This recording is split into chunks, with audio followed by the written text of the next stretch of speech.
Okay, we're recording. I got the camera set up in the right place. Oh no, this is what I was looking at earlier when the students were doing peer review. Hold on.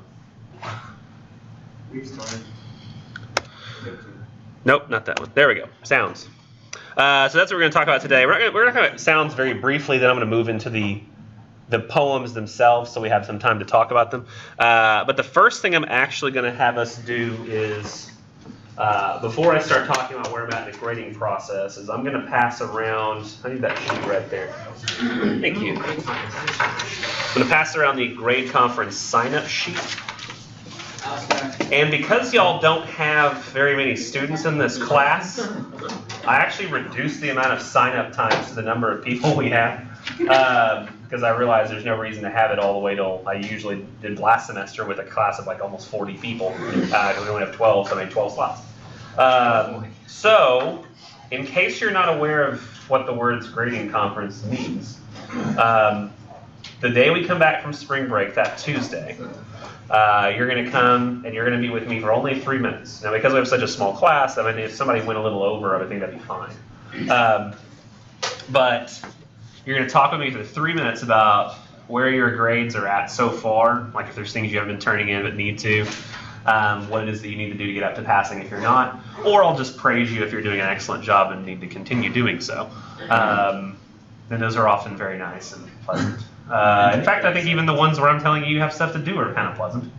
Because I say, hey, you know what you got to do. And you're like, yeah, I know what I got to do. Go do it. And you're like, okay. That's kind of how it works. But so I'm going to pass this around and sign up for a time. It's on Tuesday, March the 21st. So it's a very light day coming back from spring break. It's nothing to worry about. However, I do understand that some people drive a long way only for this class. If that is the case, I've got this sheet here, and it's the overflow sheet is what I'm calling it, which this semester I've just started doing that. But if it's easier for you, like you have a class at 1, but this is the first class you have like today, and you know that you'll be here, it'd be easier to be here closer to the time of when the next class starts. I have these times not during class below. That it includes the times all the way from 12:18 all the way to 12:57, so that you could get a closer time to 1 o'clock when the next class starts, if that's what you'd prefer to do instead of meeting during this class. Additionally, I have this other column over here that says, will not attend grade conference list below, and that's for people who, you have to meet 2 criteria. One is that this is the only class you have on your schedule for today, so you only come to 1 class on Tuesday, Thursdays, and you have to come from a town that's not Greenville. So if you're outside of, so what I'll do is if you write your name on this list over here and say, well, I can't come to the conference because it's only the 1 class I go to, and I live outside of Greenville, then I'm going to get on your Campus Connect for anybody who puts their name on this list, check to make sure your living address is not in Greenville, and then I will check your schedule to make sure I'm the only class you have on Tuesday, Thursday. If you meet those 2 criteria, you can put your name on this list over here. And I'll check each one of this. So far I've only got 1 person on that list, so it's not going to take me very long to check those schedules. But that's only if you think you're not going to come because you live far away and you only come for the 1 class. Otherwise, I'm not going to pass this one around. You'll just have to come up after class and put your name on it. But I'll pass around the one that's for the times during class, little 3-minute segments. So that's probably going to be the vast majority of most people putting their names on this list. Additionally, if you need to do times closer to 1 o'clock, they're on this other list as well, and you can just come on up here and sign that. Probably now if you really need. But I'm going to start it here. It's going to go from Chris to Alex to me to Jack, and then it's going to work its way to the back to Carly, and then it's going to come up to the front. No. The last time it started over there. You can sign up whenever you want to, though. Like you can put your name on whatever time slot you want. As long as there's not somebody else's name there. You want she wants the last slot. Okay. Save the last spot for Carly. I'm the last one, so You don't have to save the last spot for Carly because you're not going to have it before she does. What why about can't Carly write my name on the one that she's gonna get, and I write her name on the last one? Because that's collusion. That's I don't even know if that word applies, but it sounds like it's a crime, so I'm going to say it. Should apply if it doesn't. Yeah. Since you haven't graded our critical analysis essay, we get to be late on On which one? Last. The Oedipus? Oh, I'm just running right into those. And actually, I have graded most of the critical evaluations. What I did on Sunday was I went ahead and graded all the discussion posts. In fact, from Saturday to Sunday, anytime a discussion post popped up, I graded it. Like the moment I saw it pop up. So I was only grading 3 and 4 and 5 here and there. The reason I did this is because I listened to a podcast called The Hidden Brain when I went to go pick up my daughter. And they were talking about the importance of having almost goals. They found that when people lose the lottery horribly, so if you buy a scratch off, and you have to match like you have to match 6 numbers in order to get the prize. If you match no numbers on like 5 tickets in a row, you get very depressed and don't want to play the lottery anymore. If you play 4 that you lose horribly, and on the 5th one, you only miss it by 1 number, you're very excited to play the lottery again. And if you win, you're kind of excited to play the lottery again. But there's something about being almost there, very close to victory, that makes us want to keep going. And so I figured out there's something about the psychology of me grading, that when I'm grading and I have a giant stack of 80 essays to grade, it looks like I'm staring at a mountain I have to climb. But when it's the discussion post and I'm grading them one at a time, when I tried this, I got them all done much faster than usual, because it was like maybe there's a mountain I have to climb, but it's covered in fog. And so I can only see the first few steps I have to take. And I'm like, this is easy. Step, step. And I'm like, oh, there's another one. Step, step. And like, I don't find ways of getting distracted or, so I'm going to try to approach the essays like that from now on. I can't do it right now with these. With these, I've just got to make it through the critical evaluations. And last night I found a way, because that was another suggestion from the Hidden Brain podcast, which is to try a new location, because sometimes I can, because I always grade in the same spot. So I refreshed my location last night and ended up grading 12 papers in 2 hours.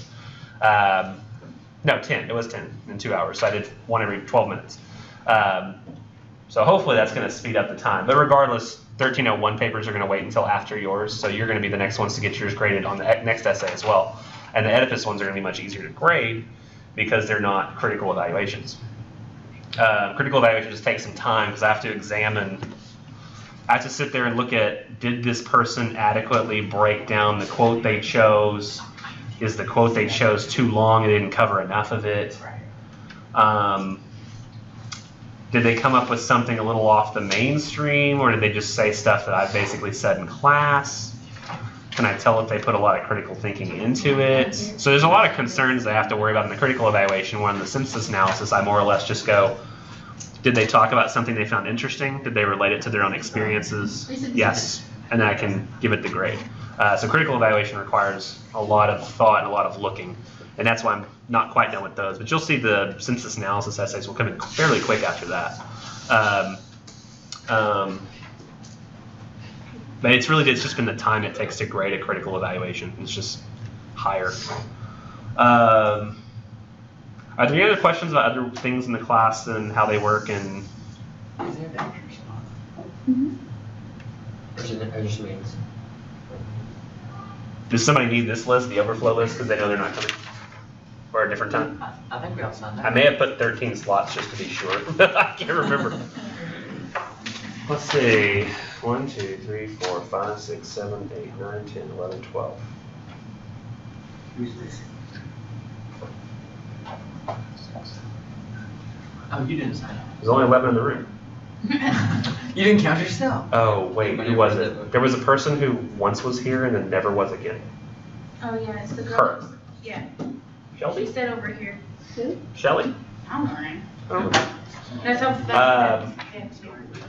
But I just went ahead with the original 12 slots because that's still the number that I have written down. I just never changed that number.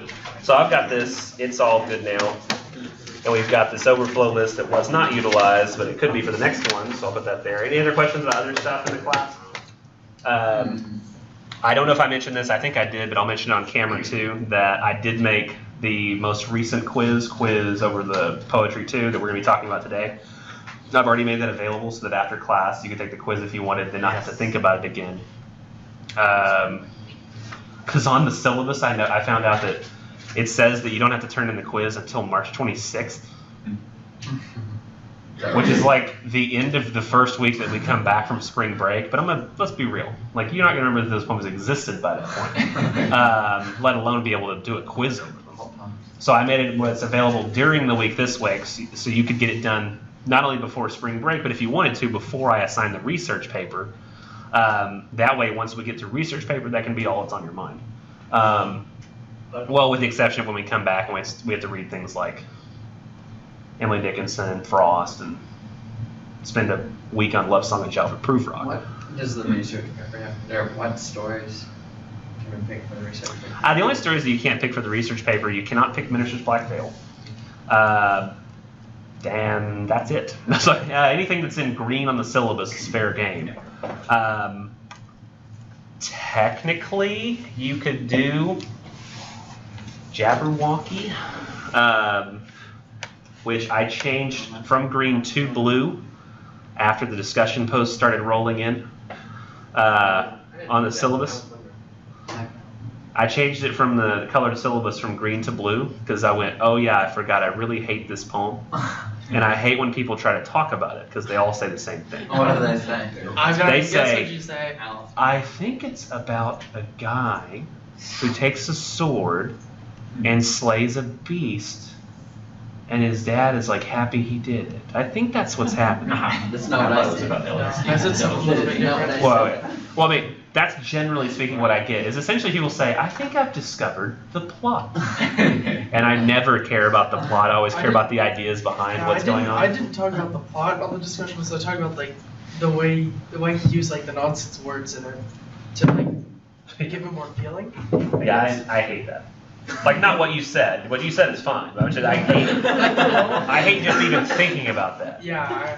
But I'll make that clear later in why I just dislike the poem in general. I mean, there's the discussion posts that have sort of beat the poem out of my good graces. And over time, that's sort of had this, like, domino effect of just, like, there's this quote from the movie Clue where, like, this, they say, like, it's this woman, she says, I hated her so much that when with flames coming out of the side of my face, and then she just goes off on this tangent about like, and she starts like she can't talk because she's so angry, and she's talking about like how angry man. That's what Jabberwocky has become for me in this weird irrational way, and I recognize that. But we'll get to that. Maybe you should take your sword. What now? Maybe you should take your sword and slay it. I should slay the poem itself. I did. I slayed it from green to blue last night, or on Sunday night. I tried to come up with a clever thing, but it doesn't exist. So let's start talking about sounds. If you have another question that you can't think of right now that you would like to have addressed during, go ahead and stop me and ask it. Because I'm sure if you're having that question, somebody else is too, unless it's something completely unrelated to class or related to you specifically that could not possibly relate to somebody else. Let's go on. Sounds. I do like sounds, but I understand that not a lot of people are familiar with sounds in relation to poetry these days, and that these are words that you won't be relearning that you learned in high school. In some cases, you'll be learning them for the first time. To fully teach like sound and rhythm in a way that's finally understood by students, I think it need about 6 weeks, where I feel like, wow, they're really getting it. Whereas some of the other concepts don't take that long. So we're going to be doing more of a brief discussion of sound and rhythm this semester, not getting into them too deeply, because to fully understand them and how they affect meaning in poetry takes some time. I learned over the course of 2 years with a good AP English teacher, and finally was like, oh, okay, now I think I get it. And I've heard a lot of people have bad AP English teachers. Somebody said, yeah, we didn't write essays in that class. And I was like, that's quite literally all that really matters on the AP test itself, so apparently they didn't care if you passed. But it's not a whole lot of stuff that you do outside the regular world of sounds. I mean, I feel like it's unimportant to a lot of people if I get fully into the details of it. So we're just going to do kind of the cursory stuff and talk about some concepts, and then we'll move directly into the poems that are on the quiz this week, because I feel like that's going to be the best use of our time. Next time we will be having the research paper assigned, so it's very important to be here for that. And if I forget to say it next time, I don't want you working on the research paper over spring break. I want you to take spring break and use that as a break. But I recognize that some people have that whole free week and they're like, wow, I can use this for it. So that's why I assign it in time where you could. My full preference is that you take that time and use it for relief, to experience the world that is charged with the grandeur of God, to go out in perfect silence and look at the stars, which we will be getting to. But yes, and all of those ideas. They've actually done, and this is, I think, relevant to everybody, is they've done it. I saw a study where they looked at teachers specifically in the UK, and they looked at people who had taken their Christmas holiday and really used it as a holiday, like they did nothing. And then other teachers who reported working heavily on their classes over Christmas break. Holiday break. And what they found was that the people who were taking the break and using it for a break reported being more productive and felt less stressed and felt like the work they were doing was less tedious and those kinds of things when they came back. But those who had continued to work throughout the holiday, they ended up feeling like I'm more forlorn, more like depressed about their situation and stressed about the status. So it's important to, when you're given a break, use that break for what it is. That goes for weekends too. People who just continue to work through the weekends, if you do that your whole life, I believe it actually shown that if you work more than 40 hours a week, you're far more likely to die at a younger age. So really work. Just making the transition from underling at whatever career you end up having to manager, because managers suddenly have to basically work like 60 hours a week to make sure everybody does what they're supposed to do. That could kill you earlier. So decide whether the money's worth it. Gotta do the creepy smile for the camera too.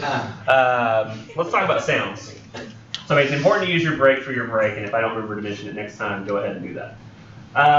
So sounds. Now we're going to talk about some pre-sound stuff. So before we talk about sounds specifically in the words themselves and the sounds from the poetry, let's talk about stuff that's sort of related to sounds, but not specifically. And that makes no sense until I explain what I'm talking about.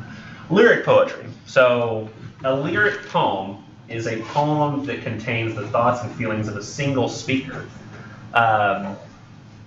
speaking directly to the audience member or whoever it is. But generally speaking, every single poem we're going to read this semester is a lyric poem. Even the 4-page Love Song of Jiao from Prufrock is considered a lyric poem. Like you might think, well, that's not a short poem.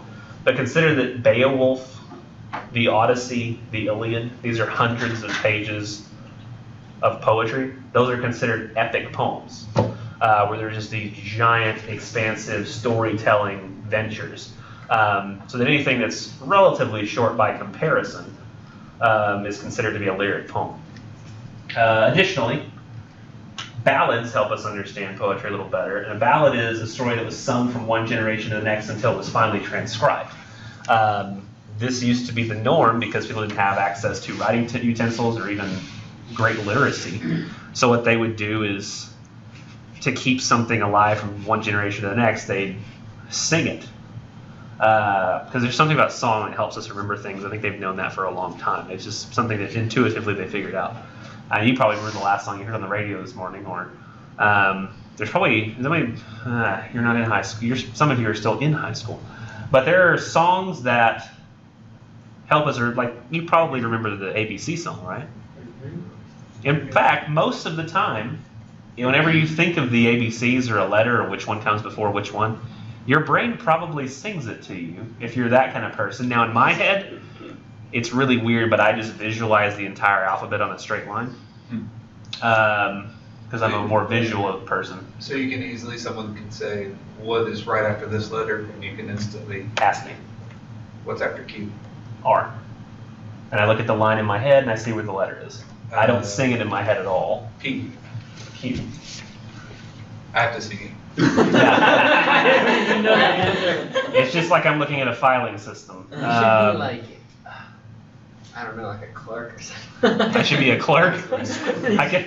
Why did I become an English teacher? I could have had a lucrative future as a clerk or an administrative assistant. I mean, why have I done clerk. Huh? Be a patent clerk. A patent clerk.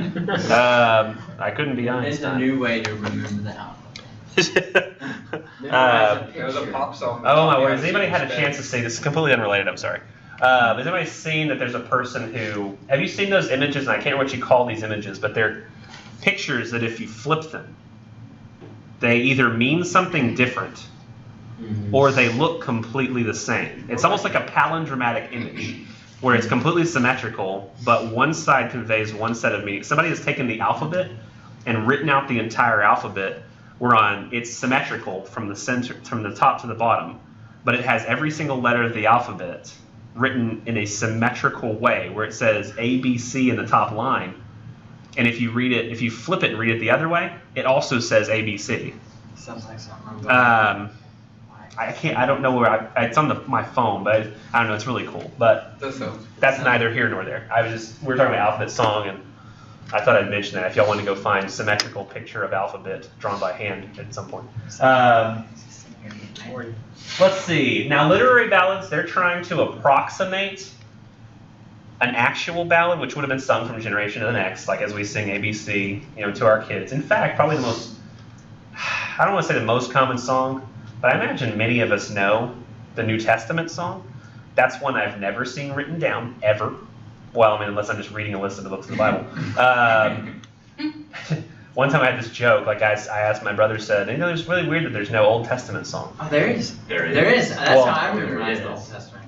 I didn't memorize it that way at all. But I just, because that one time somebody claimed, well, you can't remember the books of the Bible without a song, try to do the Old Testament. And I was able to do it because I have a visual system.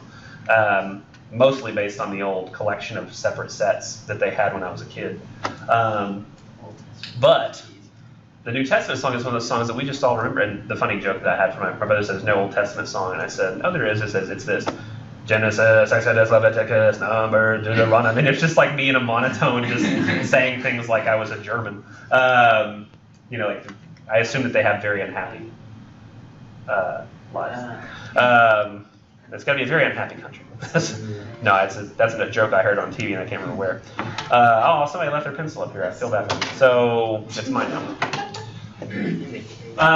So a ballad tells a story sung from one generation to the next until it's finally transcribed. So at some point you'd see that song written down, but it's very likely you might never.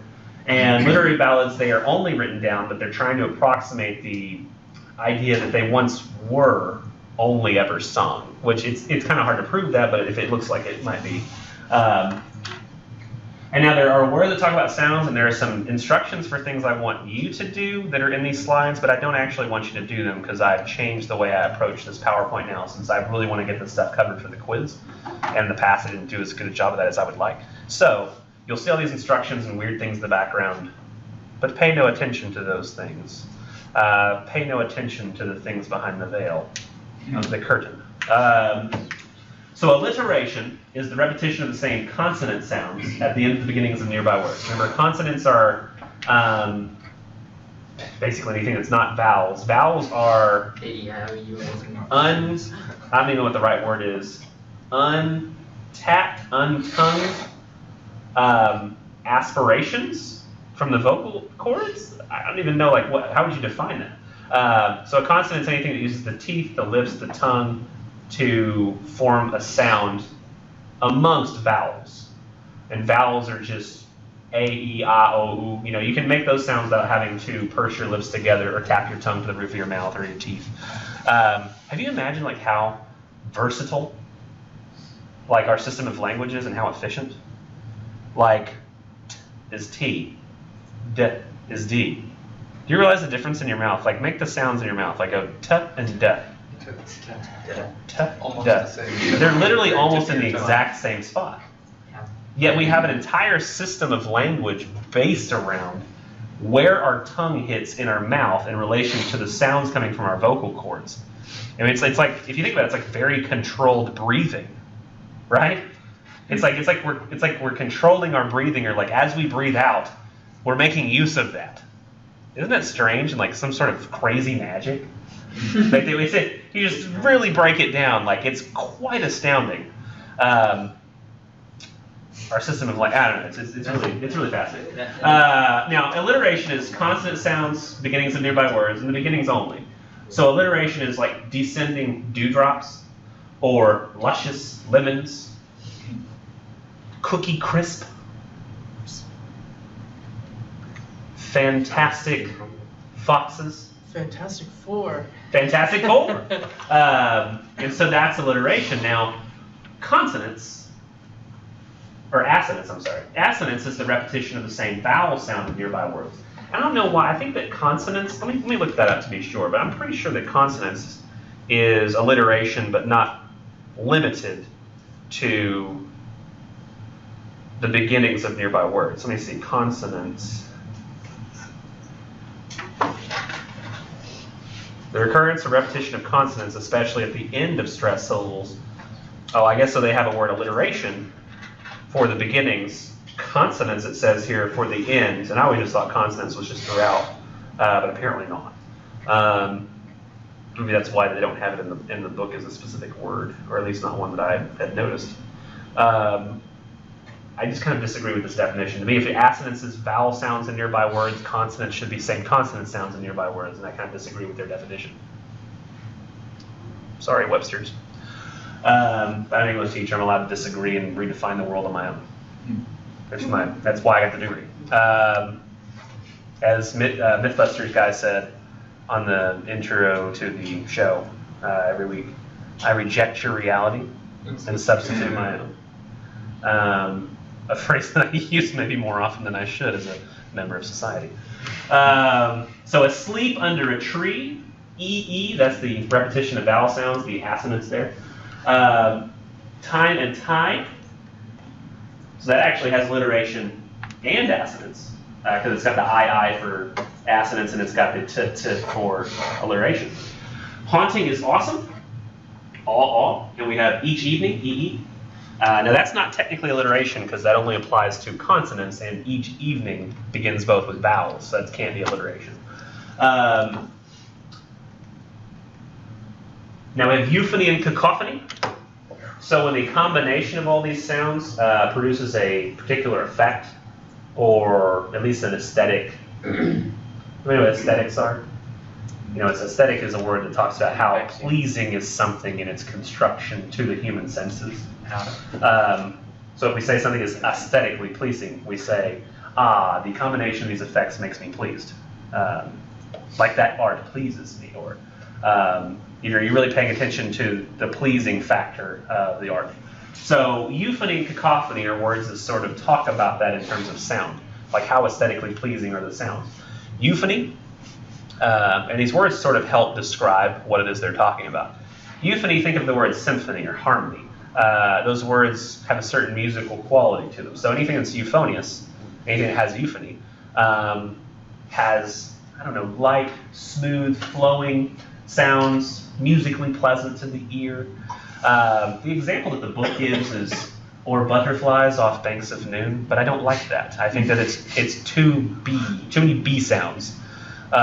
There's a lot of good euphony in Love Song of Jalf and Prufrock.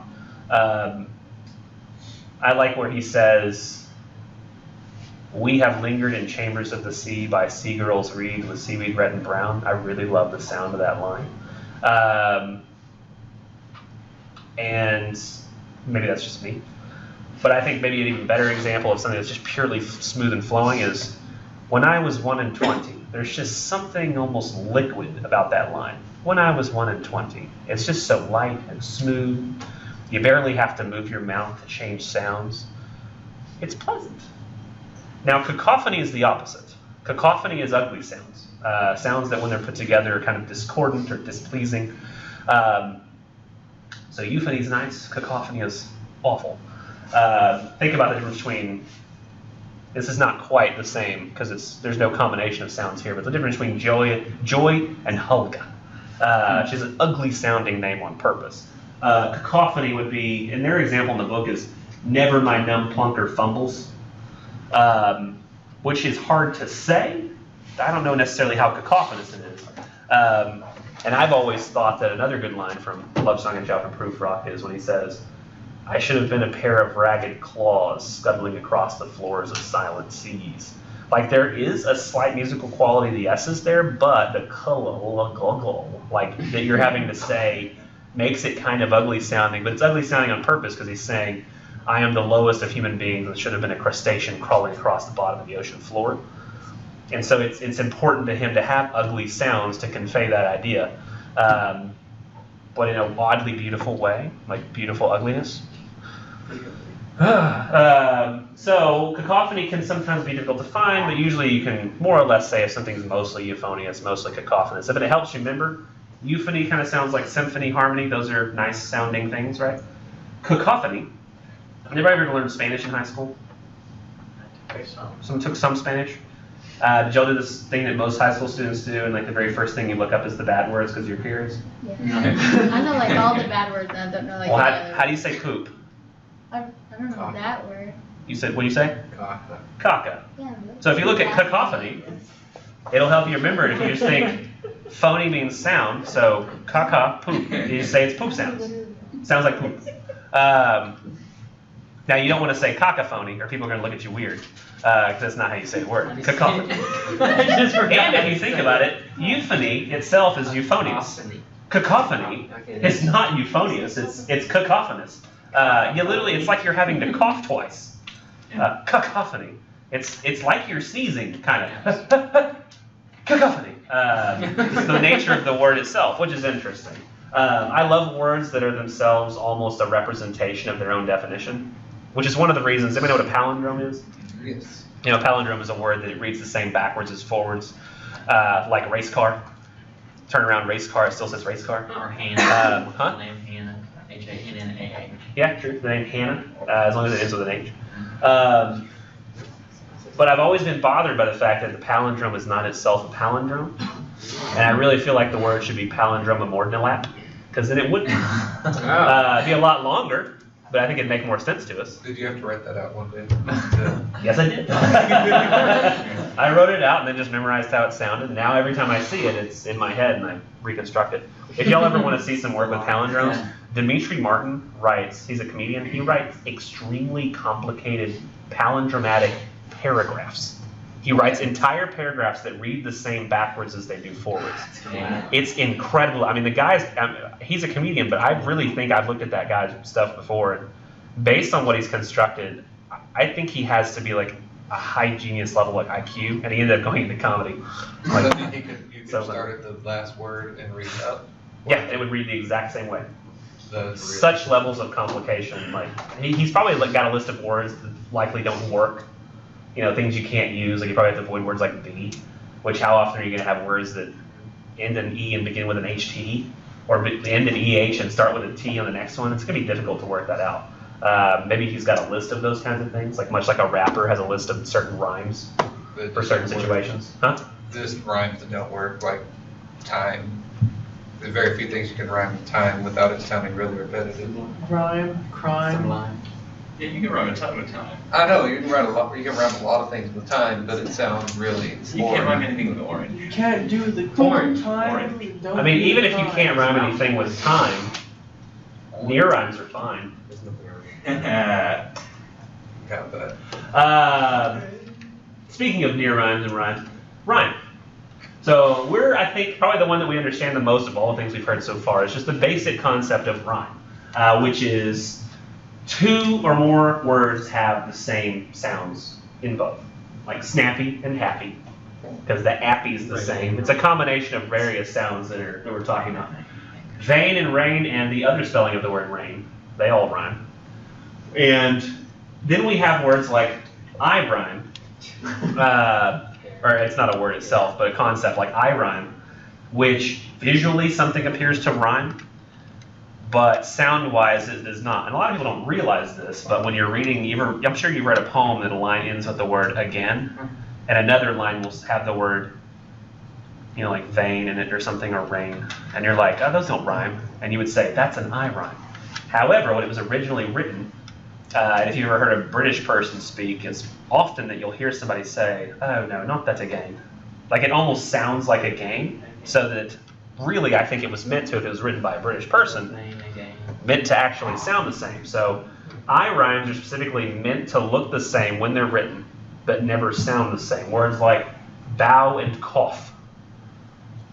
They were never like there was never a version of bow where we said boff. Brow and blow. And of course, that might be variable depending on British pronunciations. But here's one that's always driven me nuts. Read and read. Oh, yeah. It's the same dadgum word. I was You thinking just say it differently. I was thinking about that That word. bothers me every time I type it out. Live and live. Is it thing? It's like the near rhyme of. I was trying to come up with a clever like country type joke, like country music type joke. Oh, He said, yeah. Where it's like there's a near rhyme between you got me. my ex and person I hate and wants to die. But that's not a near rhyme at all. It's just very close ideas. It sounds like something I hear in a country song. Have y'all heard? Has anybody had a chance to hear Blake Shelton's "She's Got Away with Words"? Yes. It's a fantastic song. You're just saying it because it's country, right? No, I am saying that because it's country.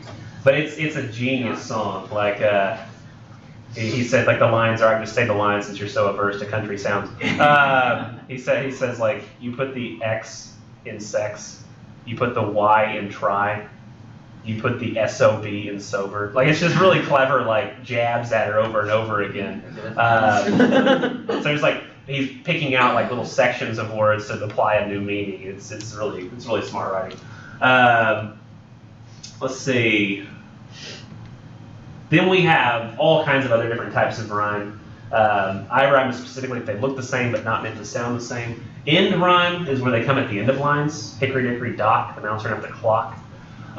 Internal rhyme is placed at least one of the rhyme words in a line. Hickory dickory dock, the sock ran up the clock. Would a sock do that? Probably not. That'd be terrifying.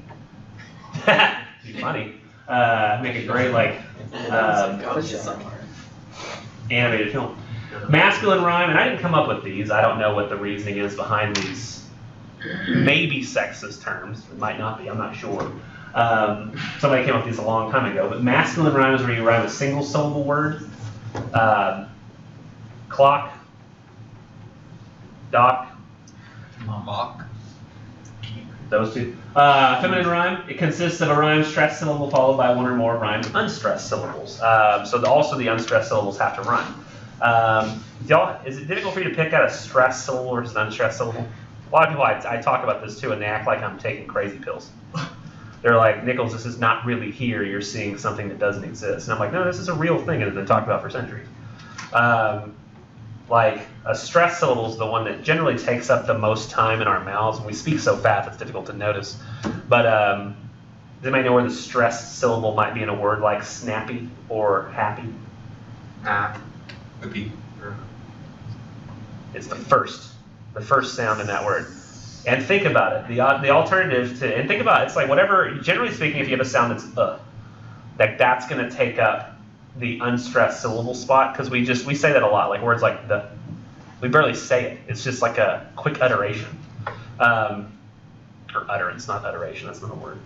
But if we take the word snappy, think about if we repronounced it with the P being the main hero there. So you'd have the two words that would rhyme would be snappy and happy. But the joke that English teachers used to use was, you're putting the wrong emphasis on the wrong syllable. All the time. Yeah, and I tend to, I don't like the mainstream stuff. I'm the first album was good and everyone that got popular sucks kind of guy. No, I'm just kidding. But that usually, if you think about it, if you reappropriate, or not reappropriate, but you relocate the accent of the syllable, it changes the way we say it. I could change my name, I could figure out which one is the right syllable that's stressed just by changing around where I put the stress. So I say, Christopher is my first name. Christopher. I can change the way it completely, and if none of those sound right except the first one, so it's got to be the first one stressed. If I go Nichols, that's the first stress. Nichols, that doesn't sound right at all. And so I can tell if I really put a lot of effort into it where the stressed syllable is by resounding that word. And if you have a feminine rhyme, that's rounding a word like snappy or happy, where you're rhyming a stressed syllable, ha, followed by the unstressed, also rhyming syllable, be. Happy, snappy. Then there's exact rhymes, which rhyme exactly. Then you have, and I actually would argue, and this is a crazy theory. The words, I don't say the words there, and there the same. It's only a slight difference. But I think that's one of the reasons that I never confuse the spellings. If I say something's over there, it's got almost a final quality to it. And when I say the apostrophe word, it almost sounds like I'm putting two words together, like there, like there. Like I'm adding a kind of a twang to it. And then I'm pronouncing the I slightly somewhere in between those two words when I use the possessive. So that's their car. There's a car over there. That's their car. They are going to it. And I've always said those words differently. So I would consider those not to even be exact rhymes, even though some people would say that they are. Depends on how exact you want to be with an exact rhyme. Near rhymes are words that almost rhyme but don't, and usually it provides some type of assonance. So like when a minute ago when I said It's a rhyme. not having an exact rhyme with time is fine.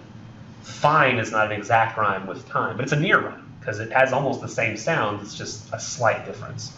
Now we're going to get into the poems. We're actually going to start with the one I want to do the least, which is Jabberwocky, and it's on 743.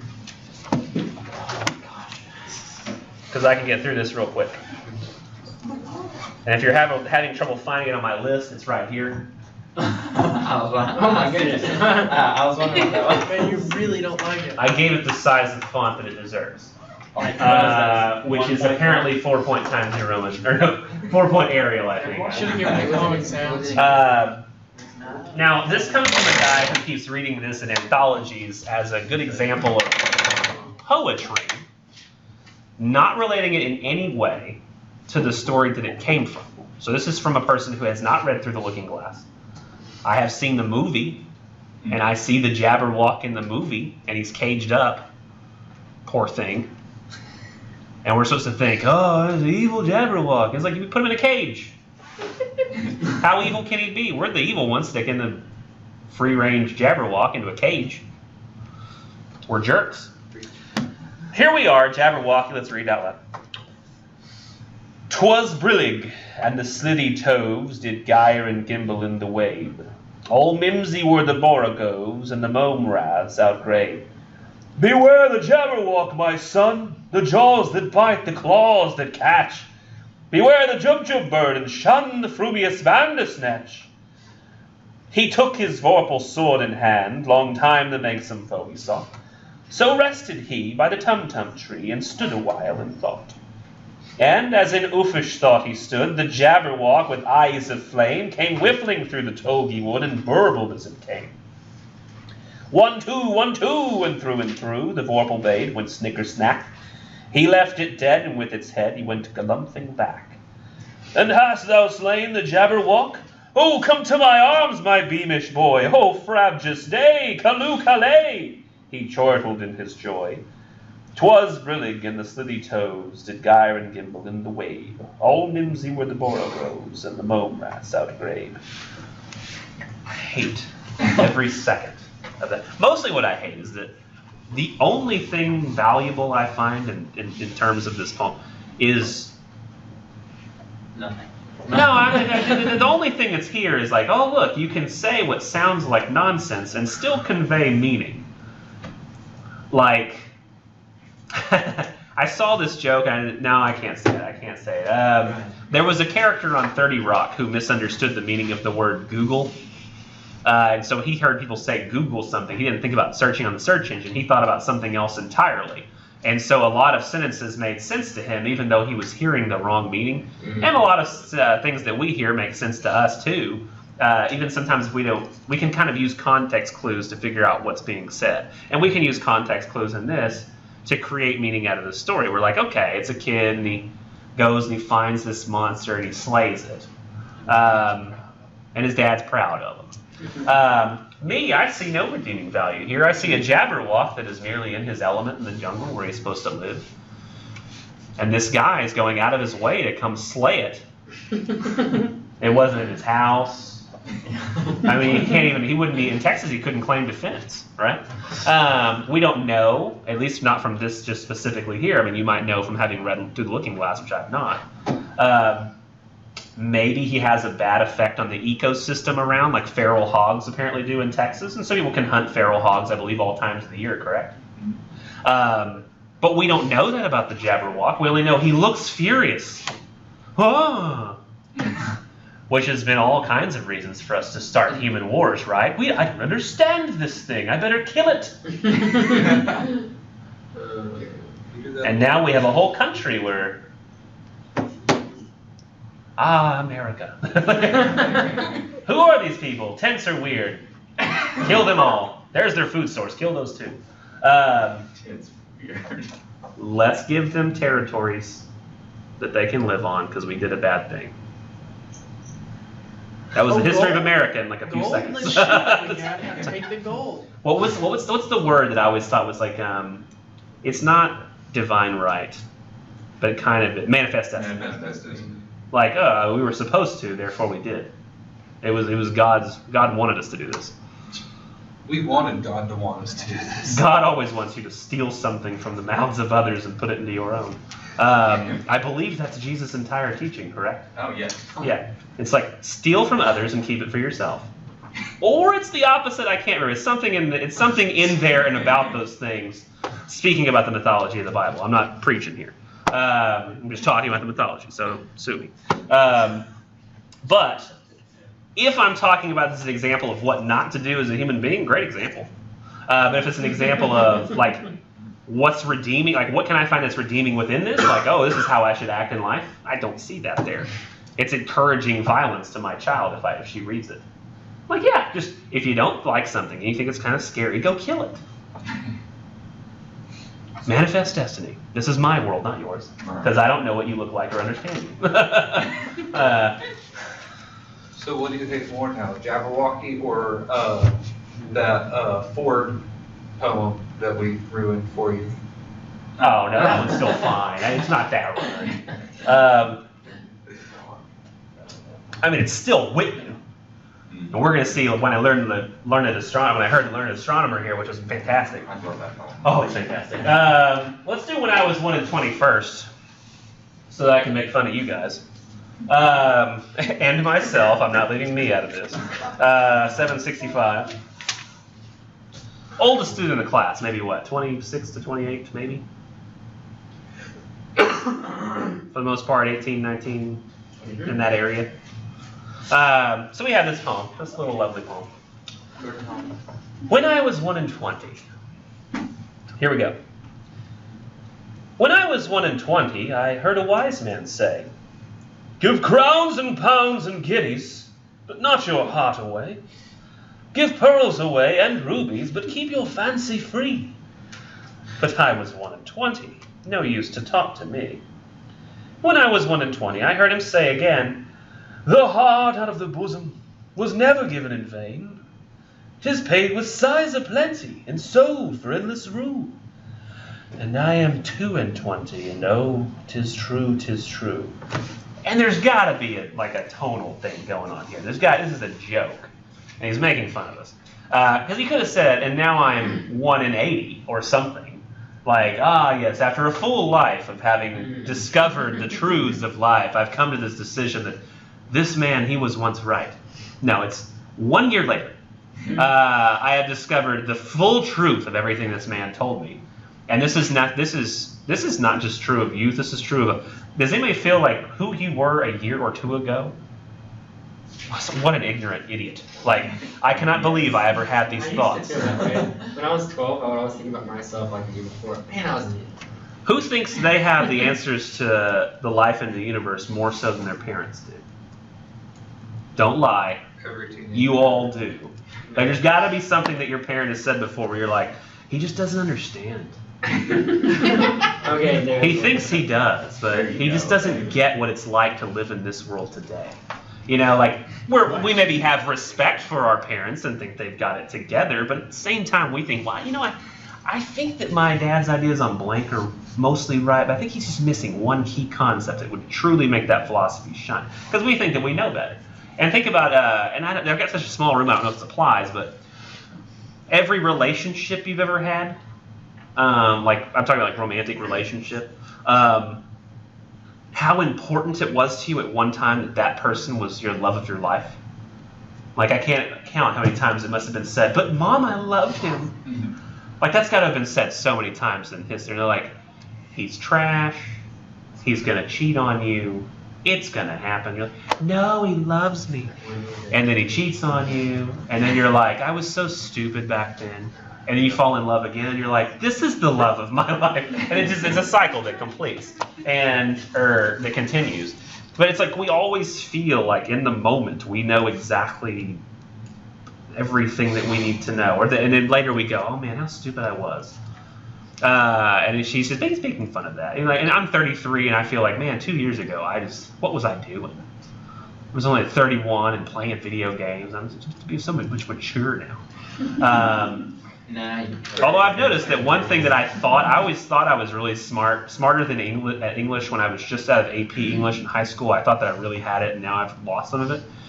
But now I've been reading like the Brit-Lit poems, like new Brit-Lit poems, which used to take me a long time to fully understand. I'm going through them like butter. Like it's just, and I'm just like, oh wow, I guess I do understand more now than I did then. It just never feels that pronounced. And that was the only area that I had left where I felt like I was wiser when I was younger. No, that's gone too. But we always feel like we're wiser than our younger self. Yet we're still blind to the future wisdom of those who are older than us. Let's move on to we won't get to the existential nightmare that will be the tiger. Let's go to Chicago first. I hated this poem. I don't think you may still hate it, because really there's nothing more redeeming than the pride in one's place. Like where you come from and having pride in that, that's about all there is. You may still hate it after you hear me read it. Is the door closed? No. We need to close it. Whoever wants to do that. Doesn't have to be Carly. Anybody else with Carly? Anybody else? I'll go. Carly's done it. It is happening. Because the problem is, and here's the thing, is I'm going to spit on my book. And I'm going to be really loud. So I don't want to be shouting down the hall. But I love this poem, and I'll show you why. Here we go. Carl Sandburg, Chicago in 1916. And think about Chicago in 1916, how it was, in this industrialism. So it was just kind of building itself as a city, not the vast cityscapes that it is now. It's still kind of, a dirty place figuring out who it wants to be and trying to get there. Very populated. Lots of bad things happening there. Hog butcher for the world, tool maker, stacker of wheat, player with railroads and the nation's freight handler, stormy, husky, brawling, city of the big shoulders. They tell me you are wicked, and I believe them, for I have seen your painted women under the gas lamps, luring the farm boys. And they tell me you are crooked, and I answer, yes, it is true, I have seen the gunman kill and go free to kill again. And they tell me you are brutal, and my reply is, on the faces of women and children I have seen the marks of want and hunger. And having answered so, I turn once more to those who sneer at this, my city, and I give them back the sneer and say to them, come and show me another city with lifted heads, singing so proud to be alive and coarse and strong and cunning, flinging magnetic curses amid the toil of piling job on job. Here is a tall, bold slugger set vivid against the little soft cities. Fierce as a dog with tongue lapping for action, cunning as a savage pitted against the wilderness, bareheaded, shoveling, wrecking, planning, building, breaking, rebuilding. Under the smoke, dust all over his mouth, laughing with white teeth, under the terrible burden of destiny, laughing as a young man laughs, laughing even as an ignorant fighter laughs who has never lost a battle, bragging and laughing that under his wrist is the pulse, and under his ribs the heart of the people, laughing the stormy, husky, brawling laughter of youth, half naked, sweating, proud to be the hog butcher, tool maker, stacker of wheat, player with railroads and freight handler to the nation. Such pride in the city this man has. And that's what I love about it. Have you ever known somebody who just had a pride in where they came from? Like it's just a pure, yeah, anybody basically from Texas. A lot of people feel that we're from Texas. So what I like, and I feel like it almost has almost no other redeeming value than just, it's about pride. It's like, that's all it is. Like pride in where I come from. And like, I have an irrational pride in the thing that has a lot of bad things about it, which is true of Texas too. You know, like yes, the pride that I have in Texas. It's a wonderful place where we have tornadoes today, snow tomorrow, get struck by lightning on Tuesday, and it's going to rain out everything on Wednesday. Oh, and it's too hot. It's like 107 degrees the day after that, because that's Texas. Like somehow we have pride in that. We're like, that's almost unlivable, which is so weird that we're like, that's how we think of Texas. But I guess maybe you have to have, I don't know if you have to have pride in where you come from to feel like just a sympathy with this guy. But like Commerce is where I'm from. Like I was born in the Greenville Hospital, but then quickly driven back to Commerce. Because who's going to deliver in Commerce Hospital? Oh my gosh. But at least we have a hospital. So there's that. Just why would you deliver there? And Commerce people I was talking about, like when I went to high school with these people, like, I can't wait to go to Commerce. Commerce sucks. Such a stupid town. There's nothing to do here. This is very common that I hear people from Quinlan too. Is anybody from Quinlan? No. I'm there a little bit. Carly, I think is. Oh, Carly is. Yeah. Right, Carly? Oh, yeah. That's why I was like, See, I don't know. They always call it like it's the only town that most of the towns that I hear from people coming from. They're like Greenville's like G town, Commerce C town. Quinlan's oddly enough not Q town. They call it the Dirty Q. Yeah. So I feel like that one's slightly different in terms of pride of where you come from. But like they do still have like a lake like a few feet away, and I believe they had Texas's first noodling champion come from there as well. Isn't that right? Something to brag about. Noodling's that thing where you reach in the mud and catch fish. Yeah. My dad does that. I heard of a guy. Yeah, it looks kind of scary. I heard of a guy doing that once, and his arm got eaten by a crocodile or an alligator or something. Your arm can get skinned by the catfish. You can get drowned by the catfish. Yeah. Very easily you can get drowned. It's their element. You're just visiting. Wait, she didn't close and lock the door, did she? It's still slightly open. Okay. Yeah, Because I thought I heard somebody pulling the door and couldn't open it. Okay. So, to me, like everybody's like, Commerce sucks. I'm like, we have a college there. Like, we have a beautiful college campus in the middle of our town. You can just go and walk. We literally have nothing in Campbell. In Campbell? We have a car wash. Well, I'm talking about cities. I'm not talking about places with roads Where? and a house. No. Oh, wait, I guess you have a high school, don't you? Yeah. Yeah, I guess that exists. At least it's not as bad as Quinlan, right?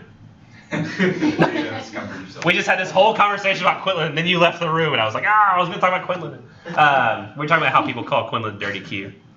Isn't that a thing? Yeah, but I don't know why. I think it's the drugs, the meth. Isn't there like a meth problem? Or that's it's around the lake that's the big problem? Oh, okay. Well, I guess it's so close. And you can't say the dirty T. Not the same. This doesn't feel right. Dirty Q sounds cooler. But regardless, there are people in every town who really take pride in their town. And a lot of people say they hate Commerce. Like, I hate Commerce. And I'm like, that I went to school with. Can't wait to get out of Commerce. I was like, I love Commerce. We have a college. We have small town living. We have an unreasonable number of great restaurants for a small town. Like Los Mochi's really good. Lone Star, really good. Luigi's, really good.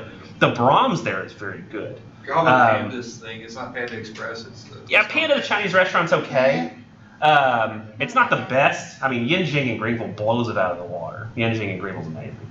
But I mean, the number of great restaurants in Greenville compared, like per capita, compared to Commerce is a lot lower. You have to go to a chain restaurant here to find anything decent, and that shouldn't be the case. You'd have a mom and pop place that sells really great stuff that you love, and y'all used to for a while here in Greenville have the Land and Winery Bistro, which was incredible. And then the two owners, they fought, and then they separated, and now it's owned by the guy who does the winery itself, and it's no good. I don't like it. I've eaten there, and I don't like the food. Apologize if anybody works there currently. I'm actually the owner. Or is the owner. But their wine is so good. Their wine is really good. But none of y'all can drink it. Okay. But someday, if you tried it when you turn 21. I'm 22. 22, boom, you drink. Well, you're Church of Christ, so you can. No, that's true. I'm Church of Christ. We can't. What? I'm 26.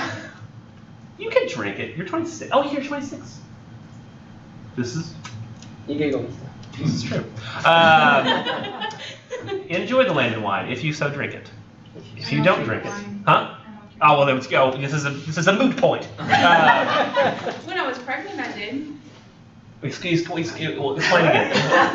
Well, that's a conversation for a later time. We got so much stuff.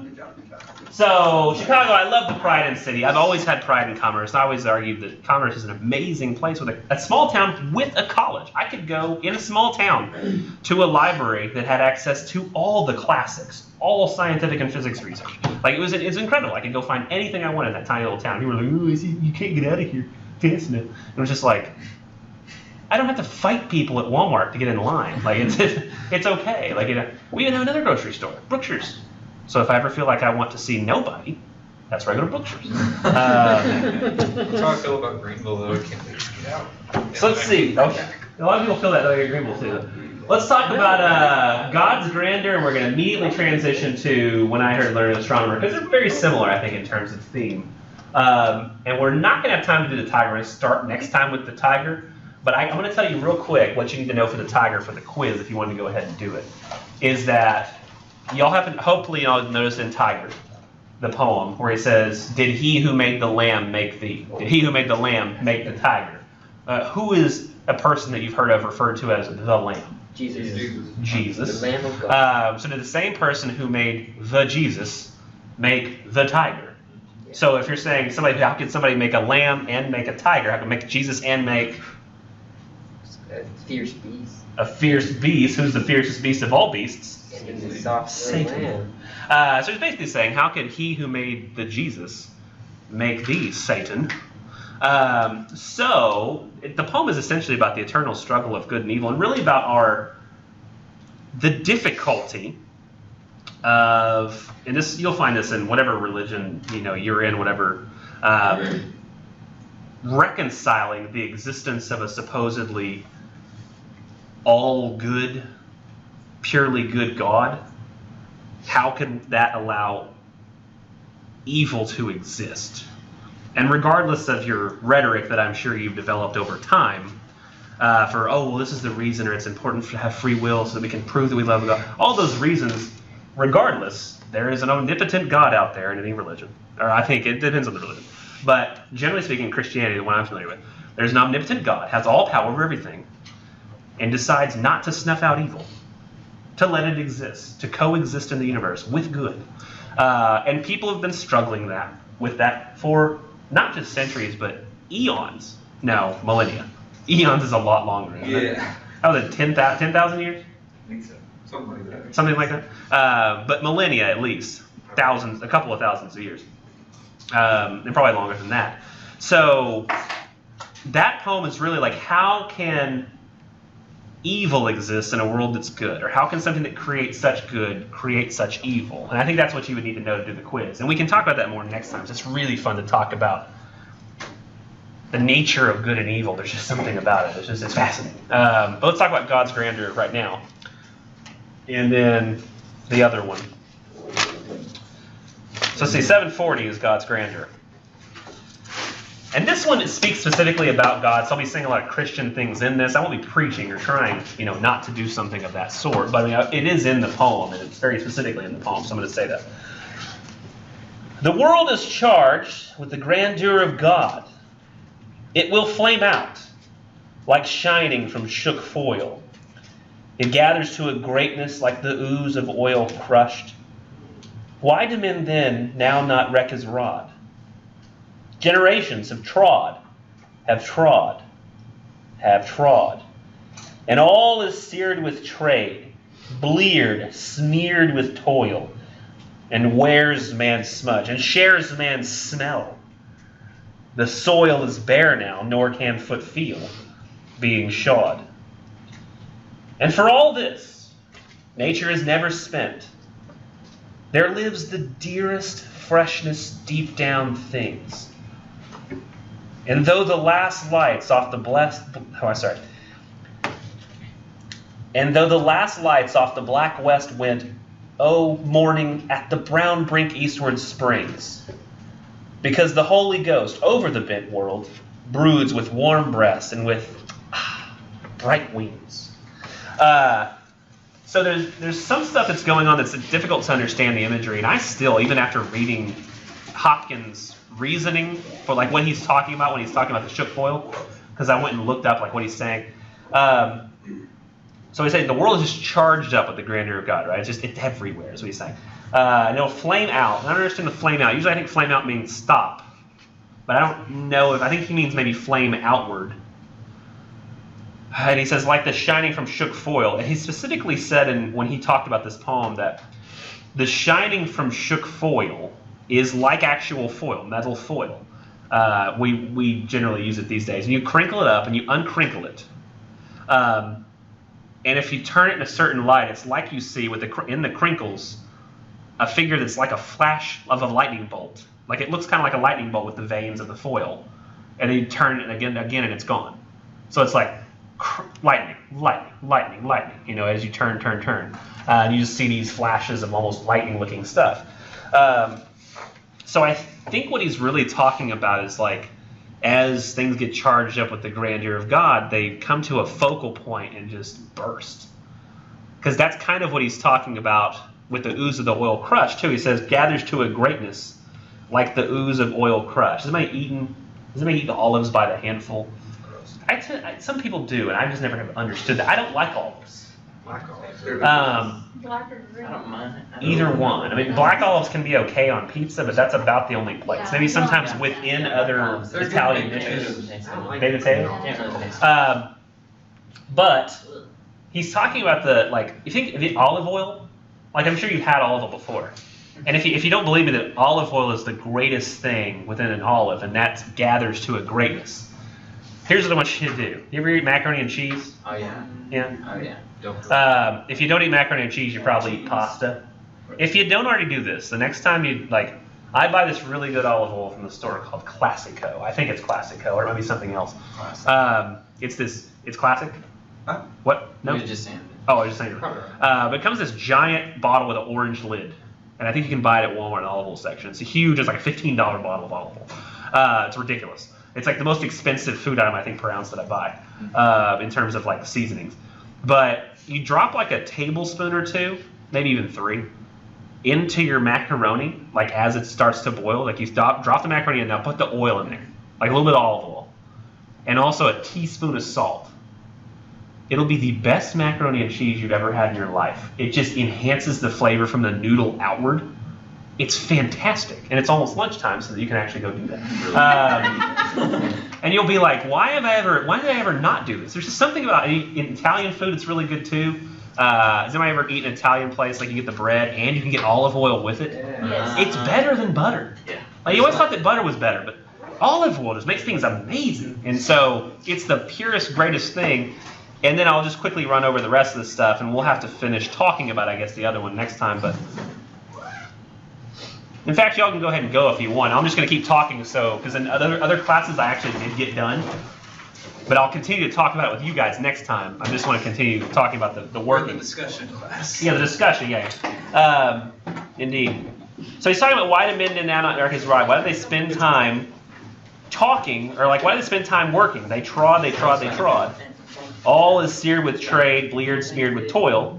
Where is man's smudge and shares man's smell? The soil is bare now. We work the world so much. We spend so much time working doing our careers, spending time, doing this, school, like coming here and doing homework. And instead, we could be going outside, looking at the beauty of the world, the glory of the world, and no, we're working somewhere. That's the best. And later you'll have a career and you'll be working. That's what you'll do. Like, it's just how we work. And he says, basically, nor can foot feel being shod. You ever walk barefoot somewhere? Yes. Yeah, walking barefoot is wonderful, especially if it's on grass. There's just something. Closed-toed shoes. As long as Yeah, they're you like to feel the world, right? So when we have shoes on, we cannot connect with the world. And even if we could, he's essentially implying that we've worked the world so much, there's very little natural stuff left to even feel the wonder of the world. So he says it's charged of the grandeur of God, and even though we are the bent world, sitting there bent over our work, the Holy Ghost broods over us if we're ever going to be open to the beauty of the world again and stop for a moment of our working and just take a look around and maybe touch it. What did the Black West and Brown East mean? That's always been a line that I'm not sure about. I think what he's talking about, the last lights off the Black West went, or though the last lights off the Black West went, oh, morning at the brown brink eastward spring. So I think when he's talking about the Black West is the night's getting dark, and I think even at that time as industrialism was starting to happen, the world was becoming more and more polluted. Yeah, smoke. Yeah. And everything's just, the beauty of things is sort of going out. But even then, the sun is rising and creating from the blackness a brown brink. You know, it's like it's penetrating the smoke enough, and now it's even getting brown. It could even, with enough work, become its full glory sun again in like a nature area. And because no matter what we do to this world, the Holy Ghost will still be here. The grandeur of God will be here if we ever want to take it and experience it for what it is. Instead of spending, it's like we don't worship God anymore, we worship work. That's where we put almost all of our time. And they always say everybody's working for the weekend, but we spend most of our lives sitting at a desk. I mean, if really we thought about it, we shouldn't have a weekend. Like, we should have 2 days a week where we work and 5 days of leisure. That would probably be the best design for actually experiencing this wonderful world that we live in. But it's not how it works, unfortunately. It'd be interesting if you just increased pay exponentially and then cut hours to where you could do that if the world would still function.